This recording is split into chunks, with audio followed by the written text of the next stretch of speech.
Hi అండి, అందరికీ నమస్కారం. Welcome to Vijay media. ఇల్లు లేని అందరికీ కూడా ఒక గుడ్ న్యూస్ అయితే వచ్చేసింది. ప్రభుత్వం అయితే కనుక వాళ్ళందరికీ కూడా ఇల్లు ఇవ్వాలని ఒక గట్టి నిర్ణయం అయితే తీసుకుంది.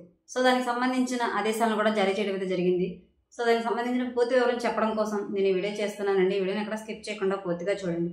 అప్పుడే నేను చెప్పే సమాచారం మీకు బాగా అర్థమవుతుంది. అలాగే వీడియో నచ్చితే కనుక వీడియోకి లైక్ ఇచ్చి నన్ను సపోర్ట్ చేయండి. కొత్తగా ఎవరైనా మా ఛానల్ చూస్తున్నట్లయితే కనుక తప్పకుండా సబ్స్క్రైబ్ చేసుకోండి ఫ్రెండ్స్. అప్పుడే నేను పెట్టే మరిన్ని అప్డేట్స్ అన్ని నోటిఫికేషన్కి అయితే వస్తాయి. అలాగే వీడియోని లైక్ చేయడం వల్ల వీడియోని కొంతమందికి రీచ్ అయ్యి ఇన్ఫర్మేషన్ మరికొంతమందికి అయితే రీచ్ అవుతుంది. సో లేట్ చేయకుండా ఆ వివరాలు ఏంటో చూద్దాం. ఇల్లు లేని పేద కుటుంబాలకు కేంద్రం తీపి కబురు.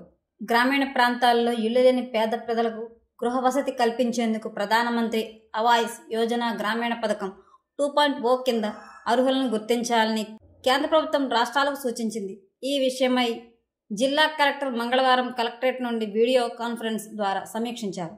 జిల్లాలో నవంబర్ 30వ తేదీలోగా అర్హులైన పేదల వివరాలు సేకరించాలని కలెక్టర్ హౌసింగ్ అధికారి ఎస్ బుజ్జిని ఆదేశించారు.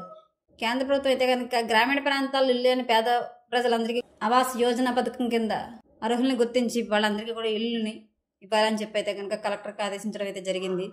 సో ఎప్పటికప్పుడు మరిన్ని అప్డేట్స్ కోసం మా ఛానల్ తప్పకుండా సబ్స్క్రైబ్ చేసుకోండి. Thanks for watching.